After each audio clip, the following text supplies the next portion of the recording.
The ongoing controversy surrounding Diddy, fueled by 50 Cent's criticisms and speculation about his personal life, raises questions about accountability and loyalty. As legal proceedings unfold, the public grapples with separating the artist from the alleged misconduct, with some continuing to support Diddy's music despite the scandal. The situation with Diddy has been heartbreaking, especially for his children, who are dealing with the fallout from the ongoing legal drama. Many have expressed shock over the severity of the allegations, which are now tied to FBI investigations. Some, like his children, maintain their support, insisting they stand by him, but the public is left to grapple with the weight of the accusations.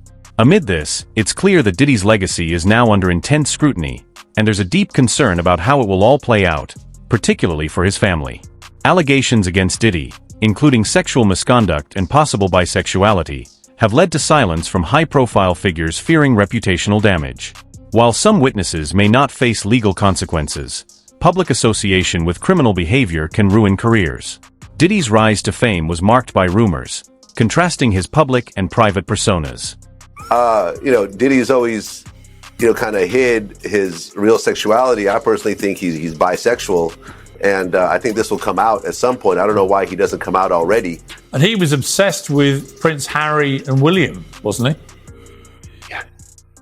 Yeah, absolutely. He used to ask me all the time. I'm British. I live here in America, but he would ask me all the time. I think because I'm British, he thought that I knew them, and I did not. However, I read the newspapers like everybody else, and each day he would text me or call me, wanting to know what was going on with the princes. He asked me on more than maybe 10 occasions if I could get an invite to the palace. I tried to get them to 1, 2, 3 of his parties. They never did turn up. And then what was really bizarre too is when I'd go to his apartment, he had an entire townhouse basically on Park Avenue. When you turned up at his house, you'd go upstairs in the elevator, although you would go through security, which I thought was a little weird, like at an airport. He had metal detectors when you walked into his home. You'd go up to where he lives, and he would have photographs of him and lots of celebrities. He loved celebrities, but he also had a framed picture of Harry and William, which I thought was quite strange. Sounds like a lucky escape that they didn't go to those parties. Vlad, this issue of 50 Cent and his, as he said, he spoke to People magazine defending his criticism of Diddy, saying, look, it seems like I'm doing some really outrageous things, but I haven't. It's really me just saying what I've been saying for 10 years, which is kind of true. For 10 years, he's been calling out Diddy and others. Has he been vindicated, 50 Cent, do you think? I mean, I don't think 50 ever really liked Diddy. Tony Yayo is a regular on my show, and that's Diddy's right-hand man. And he's always said that whenever they would have meetings with Diddy, he'd be like, listen, I don't like him, but I'll hear what he has to say. And I remember on Drink Champs, he had this one instance where he talked about where he was, talking to Diddy, and Diddy offered to take him shopping. And he was like, what, like I'm a girl? Like I'm a hot girl that you take shopping? Like, that's ridiculous. So, I think that Diddy always, rubbed 50 Cent the wrong way, and 50 always had a disdain of him. And now that this is happening, Diddy's just joining 50 is actually joining to the circus. And he's coming out with his own documentary. It's going to be on Netflix. I'm sure that's going to be epic. Jason, you know this world very well. There's a lot of conflation. There's a lot of conflation happening, though, because what 50 has been critical about is that, what he said is that Diddy was gay. All the trolling on Breakfast Club and everywhere around media, social media, has been about Diddy's sexuality. I haven't heard him say Diddy slept with a little kid. I haven't heard him say Diddy drugged people. I mean, I haven't, but, if somebody else has, let me know. I think that there's just been so many different misinterpretations or connections of things that are just muddying the water, right? Diddy parties and Diddy After Dark, two different things. So a lot of celebrities that are afraid to be tied to Diddy After Dark are not coming forward saying like, hey, yeah, we've been to a Diddy party. I've been to a Diddy party. So I think, trying to make sense of all of it, has been mind-boggling because there are so many things being connected to things that are not a thing. And from what you're hearing, Jason, do you think there's a lot more dominoes to fall here? Absolutely. I mean, I'll put a name out there that was really close to Puffy, which has been ironically very silent, and I mean silent, is Naomi Campbell. Naomi Campbell is somebody that is connected to people all over the world, rich, powerful people, and her name, has been coming up a lot recently, and she's been very silent on Diddy, the relationship, wishing any well wishes to the kids. I mean, she's been around through all of these things, and there's, I think, a lot more to come, and people are very afraid of their name being brought into it because we all don't know what are on those tapes. We don't know what's on the cell phones. We don't know but we all know that the law knows, and soon we should probably find out. Yeah, I mean, look, I know Naomi Campbell. She's not here to defend herself. I don't think you're making any allegation against her, but she certainly hasn't said anything. And there are a lot of people around Diddy that haven't. And I can understand that if you're completely innocent, but you did know him and go to lots of parties or whatever, you don't want to be tainted by this. So the silence may not be complicit. It might just be fear of getting contaminated. You don't think so, Jason? No, Piers. No, Piers. First of all, Piers, there are 3 deadly people on this panel, me, you, and DJ Vlad. They do not like the fact that the 3 of us are here talking right now. For me, if you showed up to every Diddy party, now not the Diddy After Dark per se, and I don't know who did or didn't, but if you showed up to every Diddy party, or Diddy showed up to all of your parties, and all of a sudden now the world is in a crisis and you're nowhere to be found and you're trying to stop everybody from talking, one would say Smokey the Bear is near the smoke because there may be a fire. I don't know. I'm not saying any allegations. What I will say is that I sipped Ciroc at a Diddy party and went home. I didn't sip Ciroc at a Diddy party and stay the night. And those people that did are going to have a hard time explaining things when the chips start falling. Look, I think it is going to get bigger before it gets to the end of this, involving a lot of people. Let me bring back Ben Chu. You put Johnny Depp on the stand. It's always a high-risk strategy. It worked for you. If you were representing Sean Diddy Combs, would you put him up? Well, we put Johnny up because he was telling the truth. So that was a very easy decision to make, and he had the burden of proof. And frankly, we couldn't have stopped him even if we wanted to, but we didn't want to. And telling the truth as he did over several days, if you're not telling the truth, skilled attorneys on the other side are going to puncture that. So I believe in that system. I think in this case, I don't think he's got any choice. Given that video, he's got to explain it. He's got to say that he's terribly sorry for it, but that was an aberration. That's not who he is.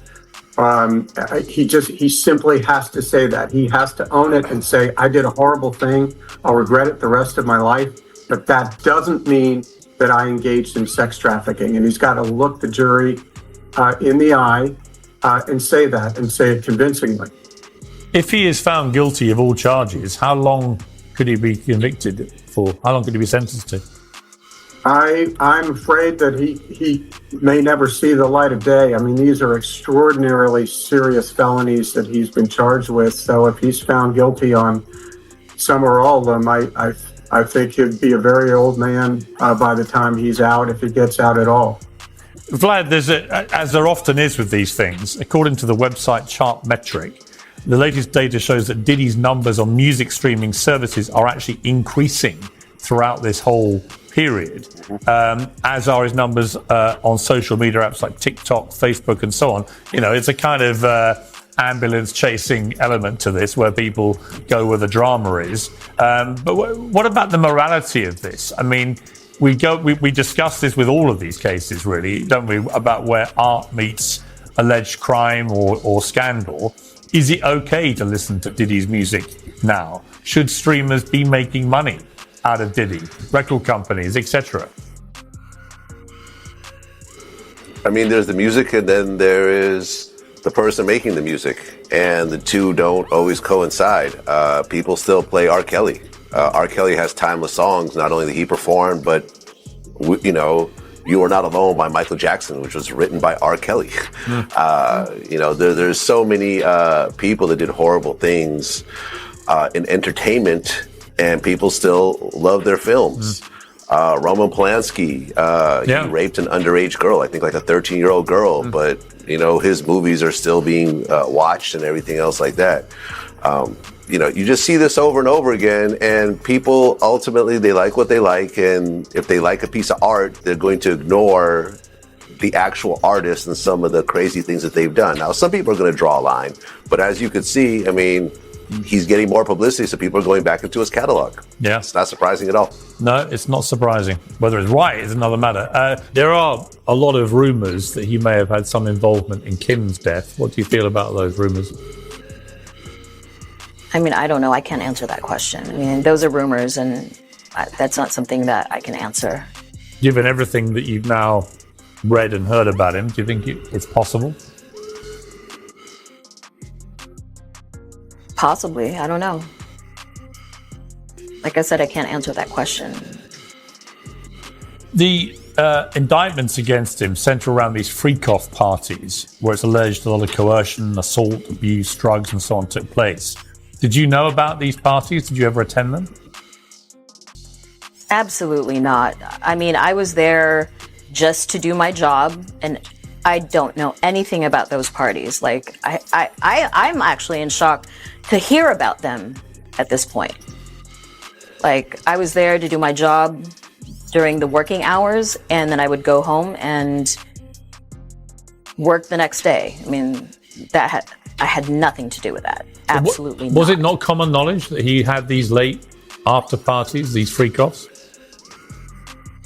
Not for me. I had no idea. What do you think is going to happen to him, Milo? I mean, I'm not really sure. I mean, I'm not sure.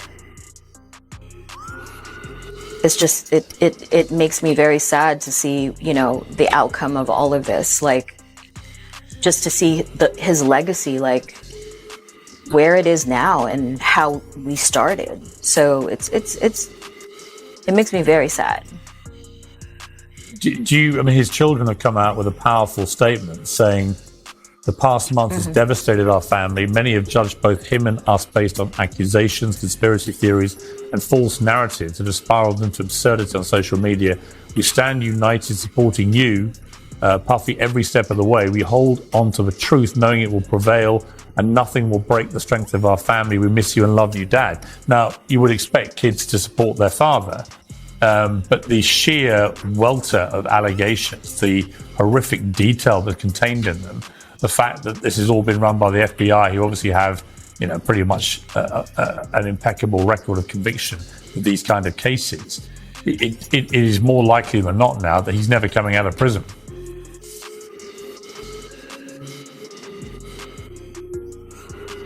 What do I think about it? Yeah. I feel very sad for his children, especially his children, because, I mean, they didn't ask for this.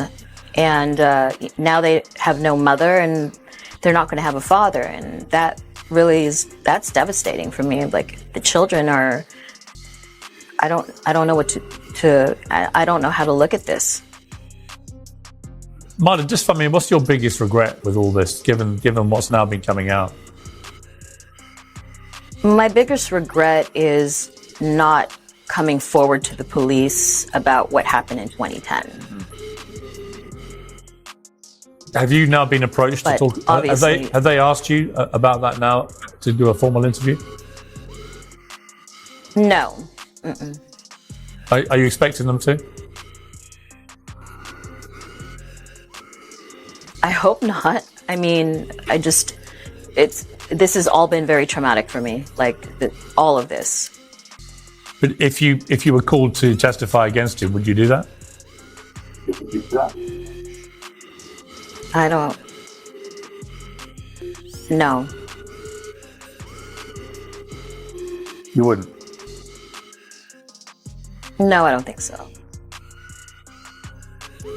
Milo, listen, I know it's very difficult for you. And like I said, I'm not making any suggestion that you knew about any of this, other than obviously what you witnessed with Paul Cassie. And I appreciate you joining me. Thank you very much. Thank you so much. Thank you. Well, let me turn to the panel now to talk about all this. Jason, I think there's probably a lot of people who were around Diddy during the last 25 years or so who might well share Milo's horror and shock about what's happened. What did you make of what she said? one of the conversations that people are having is how many people were around and knew about the Diddy After Dark parties. There's some of us that went to the Diddy parties. Everybody in the culture, everybody that is a celebrity is wanted to go to these parties because they were the party that you had to go to. But this Diddy After Dark situation that none of us were privileged to go to, thank God. I want to know who are all the people that were there and why are they not being indicted? Why is everything being kept so confidential? Why can't we see more information so we can have a bigger picture? That is the frustrating part, because a lot of us that know these people are still among them, and we would like them to be held accountable as well. I feel for his children, like she said. The kids that I do know, I've said many times, are good kids, and reading some of their statements about their books being pulled, their mother's legacy now being caught up in this whirlwind created by their father, and all these allegations has been disappointing to see. But I guess it's just par for the course in today's times. Ben Chu, you represented Johnny Depp. He obviously went through a whole very highly publicized court case and ended up being acquitted with Amber Heard of there weren't the serious allegations, but they were certainly quite serious in their own right. When you look at the case against Diddy, it's obviously on a massively bigger scale. But do you think that the FBI basically have their man? Is there enough there, do you think, to get a lengthy conviction? Piers, very good to be with you. Just to clarify, the Deputy Heard case, Johnny was the plaintiff in that civil action for defamation. He had the burden of proof to show that Ms. Heard had lied about the allegations about him and that she did so with actual malice, and he won that case. He was never charged civilly, and he was never charged criminally, and he was completely vindicated by the jury. But in answer to your question, I think they do have their man. I think just the threshold required, as you know, Piers, to get search warrants for both of his residents is a very high standard in the U.S., and they had to show probable cause even to get those warrants. They got them. I think the evidence is overwhelming. And you referred to the Cassie video. I think that is also devastating. I think that's going to force him to testify, and I think he's going to have to do an awful lot better than he did in that apology video if he's going to convince one or two jurors to hang that jury. I don't like his chances. And how significant is the likes of Myla Morales, who I just interviewed, who in 2010, before that other incident, which we saw on that horrific video, years before that, she was with Cassie after she'd been attacked by Diddy on that occasion. How important could that be if it comes to it? Oh, I think it's very important, and I think your video is so damaging at any trial, whether it's criminal or civil, because it's hard to explain away. If there isn't video or if there isn't audio, then there's open to doubt. But when you've got the audio tape or videotape, it's just, as you know, so devastating. But I think the corroborating witnesses will be helpful too. But they're just going to confirm what we've seen with our own eyes. One of the problems with big, high-profile celebrity trials of any nature is that you're always going to get some people trying it on who want to maybe make money, make fame, whatever it may be out of it. You've been involved in these kind of things. How do you sort of weed out, if you like, the wheat from the chaff when it comes to these kind of situations? Well, it's very difficult because you get, when you're representing somebody high profile, you get a lot of calls, and a lot of them are from crazy people or people who want to get their own 15 minutes of fame. But there are, we got some very good leads, anonymous leads that panned out. So you really have to run each one down, and you can't be complacent. You can't assume that something you're being told is not true. You have to run each lead down. You've said that Combs needs to own his lifestyle when it comes to his defense. Explain what you mean by that. Well, I think for sure he's got to explain that video. I mean, he absolutely has to explain it. If he chooses not to testify, that will be damning. He's going to have to really take responsibility, not just mouth the words. When he said that he was sorry, it didn't ring true. I think I'd like to see more emotion there. I think another complicating factor is the fact that he's already done the apology video. So you can imagine the prosecutor cross-examining him not only with respect to the original video, but also with respect to the first apology. So if he does a better job the second time, people are going to say, well, why are you acting differently? I just think it's a really, really difficult situation he's in. And I think he's got to go for juror nullification. I think he's got to hope for one or two jurors there who will be willing to disregard the judge's instructions and willing to disregard the evidence and go for, some kind of conspiracy theory or something like that. But I think that's his best hope. Let me turn to Rob Shooter. You were part of Diddy's publicity team. How long did you work for him? Early 2000s. So I started in about 2001, left in about 2004, 2005. And what was your sense of the kind of person you were working with? He was driven, he was rude, he was vulgar, he was charming, he was everything that you think a celebrity might be. I was pretty early on in my PR career, and he was probably my first big star. In many ways, he taught me how to be a publicist. He was hands-on. He loved being a celebrity more than any other star I've ever worked with. And he was also charming, and I hate to use that word because I'm going to look so naive here, but thinking back in that period, he was charming, he had a big smile, and I think this is why he probably got away with it for so long. I met him a couple of times. I met him at a dinner in London. I met him at an Oscars party in LA. I remember the conversation. We had a conversation about iPhones against Blackberries. And in London, I had quite a long conversation with him. And I saw that charming side to him both times. I was genuinely shocked when all this stuff broke because I'd never seen another side to him. But a lot of people, and I'll bring in DJ Vlad here, I don't think this is such a shock to a lot of people in the hip-hop world, is it? I don't think it's a total shock, but you're also seeing the hundreds and hundreds of civil lawsuits. I think most of them are nonsense. I think most of them will be either thrown out or settled at pennies on the dollar. I mean, Vlad, just to explore that, I mean, what seems extraordinary to people now when we see the sheer scale of these indictments and the sheer volume of people who have been caught up in this is why on earth this wasn't blown up years ago? Why do you think that was? Well, I think the Cassie lawsuit, I think when that actually became public and you saw the big spotlight on it in the same way that you saw the R. Kelly, documentary come out, the same thing that happened with Harvey Weinstein when it got international attention, I think that law enforcement, their ears perked up and they saw this as a way to actually jump on the bandwagon and to probably make a career with the prosecutor. Jason, on Sunday, a new batch of...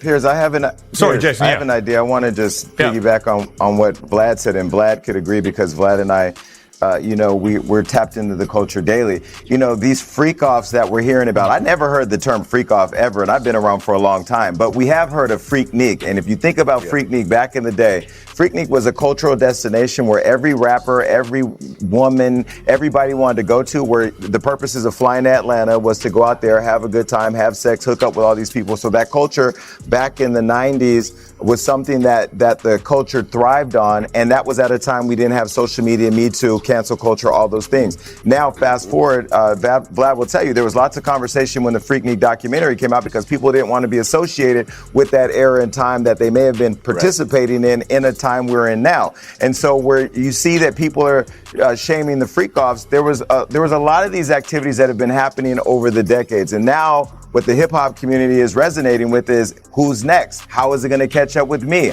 I don't want to be affiliated with it. There's a lot of Diddy friends that I can tell you whose names are being rumored to have been around these situations that are being extremely silent right now because it's almost like a contagious flu and they don't want to catch it. Right. I mean, Vlad, on Sunday, new lawsuits dropped against Diddy. In one of them, he's accused of sexually assaulting a businessman in 2022 before a, quote, well-known athlete put a stop to it. Another one says he raped a 13-year-old girl at a VMA after party in 2000 alongside an unnamed male celebrity as a female star looked on. There's got to be a lot of very famous people who were, as Jason says, who were around this scene, around Diddy, around his entourage, and everything else, who were reading stuff like this and gulping very loudly that they might get dragged in, aren't they? Well, I think people are scared to get dragged into the criminal charge.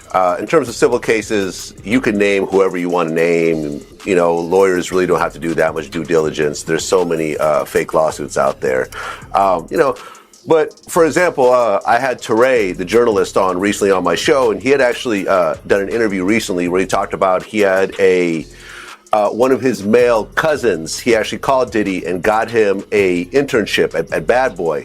And soon afterwards, he actually ended up quitting. And then he told Teray afterwards that Diddy demanded that he spend the night with him in order to keep his job. So he ended up ultimately quitting his job. You know, Diddy's always, you know, kind of hid his real sexuality. I personally think he's bisexual. And I think this will come out at some point. I don't know why he doesn't come out already, because there's been so many stories from people like Teray who are actually credible. And, you know, from people that actually, like his cousin, who is not trying to sue, who's not trying to get publicity off of it, but these stories have been circulating. And there's absolutely nothing wrong with being bisexual, but he should come forward with it because there are so many allegations at this point. Yeah, I mean, Ben Chu, this issue of other unnamed stars at the moment who may or may not get pulled in, how likely is it that these names are all going to emerge? I think it is likely, and I would respectfully disagree with DJ on that one, because I think even if there's no criminal liability for these people who are onlookers, they can really lose a lot in the court of public opinion. And if you're a prominent individual and you witnessed criminal or other just depraved behavior and you look the other way, that can be devastating to your career. So I think there are a lot of people who are checking their Rolodexes and making sure they weren't at particular parties, because I think it can ruin careers. And Rob Shooter, you know, one of these, I just named one of these incidents that's in one of the new batch of lawsuits was from 2000. That's around the time you began to work for Diddy. Did you, in the time you worked for him, have to deal with allegations that came directly to you for a response of any kind in that period? No, none whatsoever, which is why now, 20 years later, this is all so shocking. When I was with Diddy, he was really rising to the peak of his success, and the opposite happened to me. I had publicists for A-list stars calling to get their celebrities into his parties. I was offered $10,000 once to get somebody into his party. So this was the period when everybody wanted a piece of Diddy. Massive companies too. Clive Davis, Anna Wintour at Vogue, Estee Lauder all wanted a piece of Puffy. So when I was with him, it felt as if he was the king of the world. And I didn't hear any of these rumors. I heard a few rumors that he was gay. I know he had a gay uncle that he would talk about a lot as an inspiration for his fashion collection, but I did not hear the sinister rumors. A little titillation about him maybe being bisexual, but nothing really sinister. In fact, I thought Puffy was a phony. I thought he pretended to be like a gangster, pretended to be tough, where in reality, he was the first to go to bed. After these parties, he